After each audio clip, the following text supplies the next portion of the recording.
Hablamos de una guerra federal planteada ahí en el filo del comienzo del siglo y el final del anterior.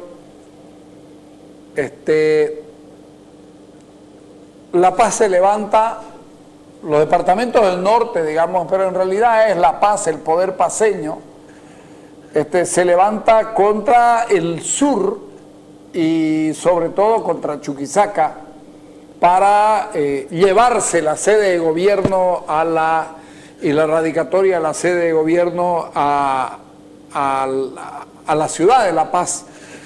Y esto bajo el argumento de un Estado federal, un Estado de...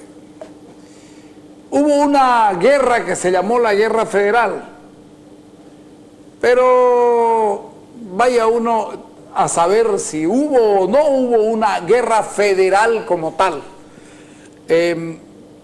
Yo soy de los que cree hoy, después de la lectura y después de haber mirado un montón de cosas, que no hubo una guerra federal como tal, pero que el nombre sonaba bonito, y nosotros nos tragamos el nombre de la guerra federal durante muchos años. ¿Qué dijo don Sergio Antelo con relación al tema? Dale. ¿Hubo o no hubo guerra federal? En realidad no hubo guerra federal, ¿no? Porque en realidad hubieron escaramuzas, porque Andrés Ibáñez se enfrentó un par de veces, ¿no? con las tropas del gobierno, pero guerra, digamos, en estricto senso, no ha habido. Sin embargo, en el movimiento de los igualitarios, 10 años después, ¿no? Ahí se presentó una situación más o menos organizada de un estado de guerra, porque había un Estado Mayor Federal, ¿no es cierto?, con grupos organizados, ¿no?, con artillería, infantería, caballería, etcétera, etcétera, ¿no? A diferencia, por ejemplo, Andrés Ibáñez, que se trataba más de un movimiento social, digámoslo así, organizado empíricamente, ¿no?, en torno a algunos comandantes, ¿no?, pero que no tenía una estructura militar, ¿no? En realidad no hubo guerra federal acá. Yo creo que la revolución de Andrés Ibáñez, o el movimiento insurreccional de Andrés Ibáñez, retoña nuevamente con la revolución de los domingos, 10 años después. O sea, yo estoy hablando de 1890, más o menos, 92, por ahí, ¿no? Retoña el federalismo por la vía del movimiento federal de los domingos. Como le digo, mucho más orgánico, mucho mejor organizado. Ahora, ese movimiento, a pesar de que fue también reprimido por el gobierno central, ¿no?, se mantuvo latente, ¿no?, porque el movimiento federal, ya con muchas connotaciones muy especiales, insurge en la revolución de 1924, un poco antes de la guerra del Chaco, ¿no?, y de ahí surge una montonera de movimientos regionales en Santa Cruz, que algunos tildaron de separatistas, otros no, pero digamos se enfrentaban directamente al gobierno central, ¿no?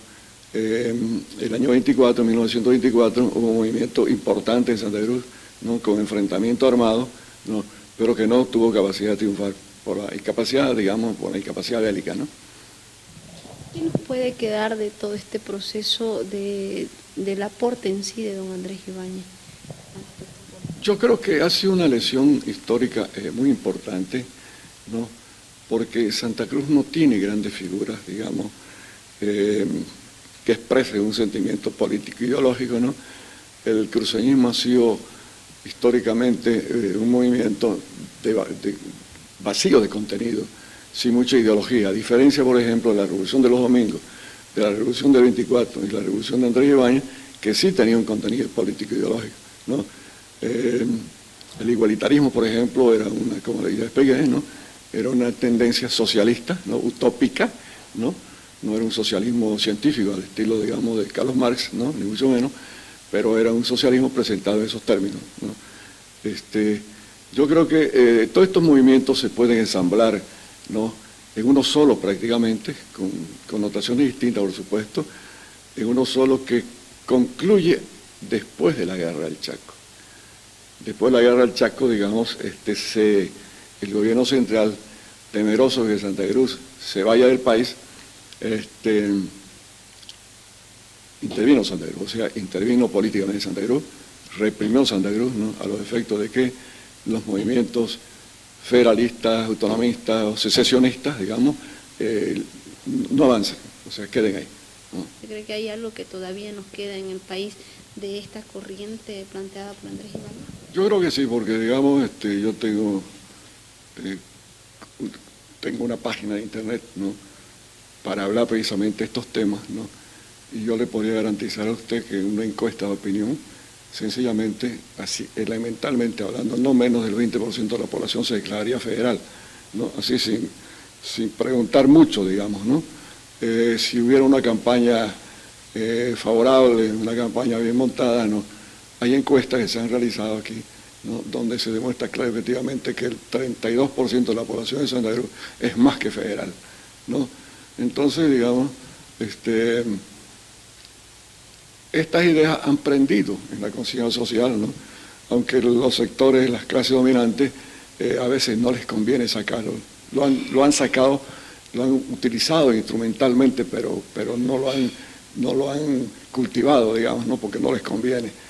En algún momento sí les va a convenir seguramente, ¿no?, y en algún momento los otros sectores sociales más comprometidos con las reformas, con el progreso de Santa Cruz y todas esas cosas, lo van a sacar. Sale, siempre sale.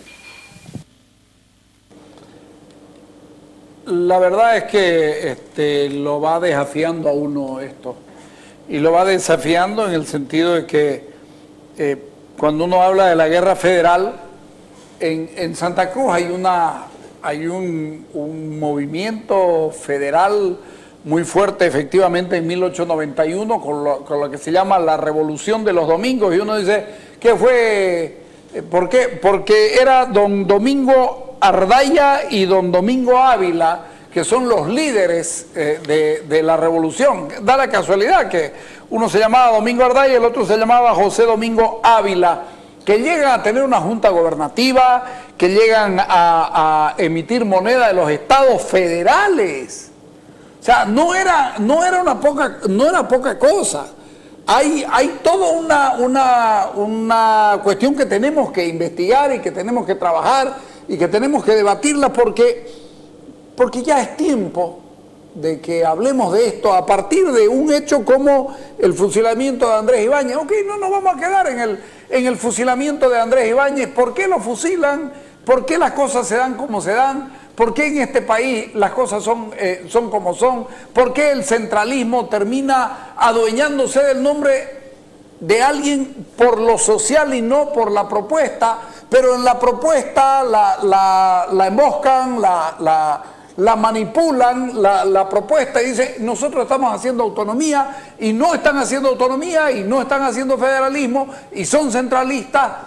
Y tampoco en lo social es que uno pueda decir, mierda, que estamos muy bien.